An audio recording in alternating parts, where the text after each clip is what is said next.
battle for control of the Bosnian capital Sarajevo has focused on the area surrounding the hotel where EC monitors and the international press are based.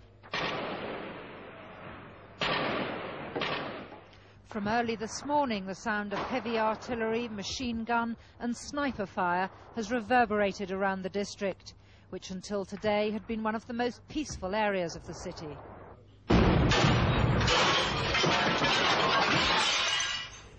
From inside the hotel, Serb forces could be seen firing at Muslim positions a short distance away.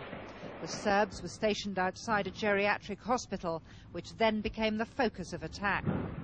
Last weekend, Serb forces moved into this hotel, thus jeopardizing the safety of the European Community monitors who'd established their headquarters here. The gunfire around this hotel is so intense it's not possible to leave the building at present.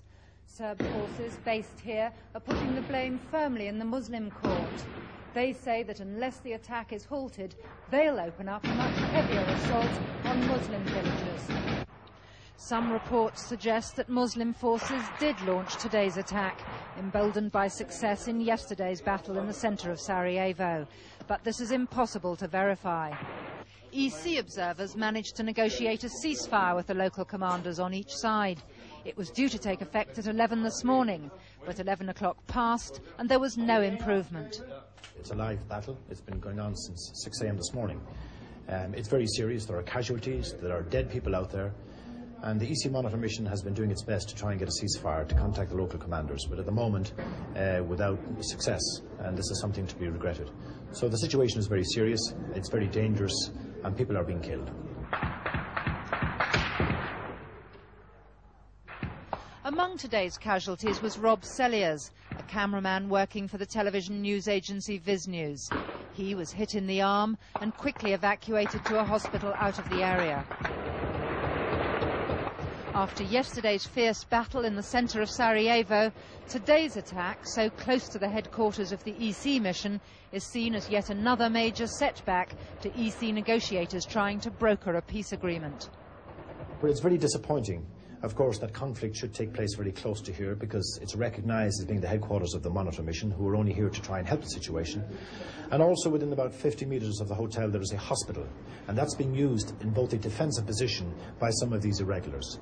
Who is to blame at this stage, of course, is difficult to assess.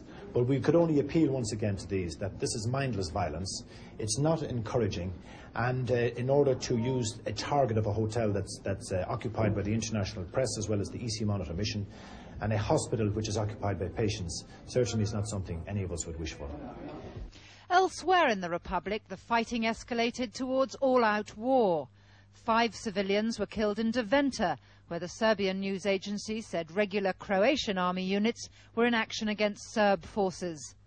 The Federal Army also reported 6 Croatian brigades and 70 tanks had arrived in Bosnia, and an artillery battalion was on its way from Zagreb. In Western Herzegovina, Metković and neighbouring villages were attacked by the Yugoslav Air Force. 3 people were killed and 8 injured after the village was devastated by 250-kilogram bombs dropped by the aircraft. In what appears to be a concerted Serbian push towards the coast, the night bombing raid was followed by a dawn artillery bombardment. There's growing evidence that the Serb-controlled Federal Army is increasingly active in Bosnia-Herzegovina. Army tanks arrived at the scene of the battle in Sarajevo late this afternoon, and an uneasy silence followed. Lord Carrington is still expected to arrive here tomorrow, despite today's events. But unless he makes a dramatic diplomatic breakthrough, the likelihood is that Serbia will suffer diplomatic isolation and tough sanctions. Liz Donnelly, ITN, Sarajevo.